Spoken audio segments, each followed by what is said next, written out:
संन्यास कठिन बात है, लेकिन एक ना एक दिन तो हम सबको संन्यास लेना पड़ता है। आप पहले ब्रह्मचारी रहेंगे, फिर आप गृहस्थी रहेंगे, उसके बाद आप वानप्रस्थी रहेंगे, तत्पश्चात आपको संन्यास लेना होगा। बिना सन्यासी हुए आप मर नहीं सकते। अगर बिना सन्यासी हुए आप मर गए तो आपका पुनरपि जन्मम पुनरपि मरणम पुनरपि जननी जठरे शयनम, ये वाला जो चक्कर है ये मिटेगा थोड़ी। आपको फिर अगले जन्म में आना पड़ेगा।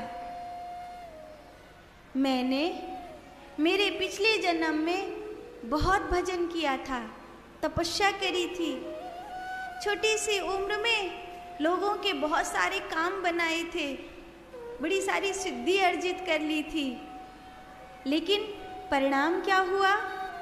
जन्म मरण का चक्कर तो नहीं मिटा। फिर मुझे इस देह में आना पड़ा, वापस शरीर धारण करना पड़ा।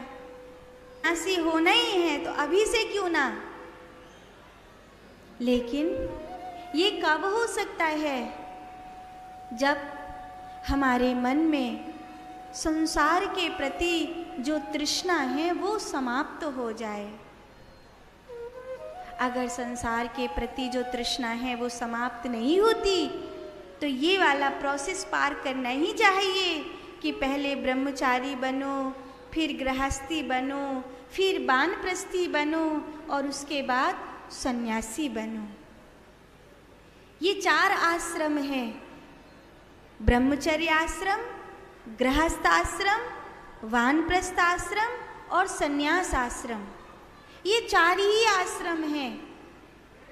वृद्धाश्रम तो पता नहीं कहाँ से टपक गया है। वृद्धाश्रम तो भारत में था ही नहीं, ना किसी वेद में है, ना किसी उपनिषद में है, ना किसी पुराण में है। ये तो विदेशी परंपरा से, पाश्चात्य परंपरा से आया है वृद्धाश्रम। वृद्धाश्रम मतलब अब बच्चे माँ बाप के साथ नहीं रहना चाहते। वृद्धाश्रम मतलब स्त्री या पुरुष को अपना अंतिम समय सुधारना नहीं आता।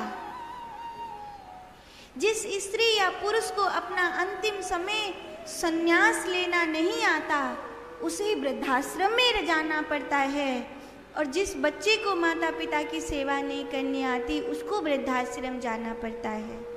ये 2 ही कारण है वृद्धाश्रम जाने के, खुद की गलती या तो बच्चों की गलती। गलती किसी की भी हो, लेकिन किसी का बुढ़ापा अगर मृत्यु के इंतजार में गुजरता है तो वो दुखद है, और किसी का बुढ़ापा भगवान के इंतजार में गुजरता है तो वो सुखद है। बुढ़ापा भगवान के लिए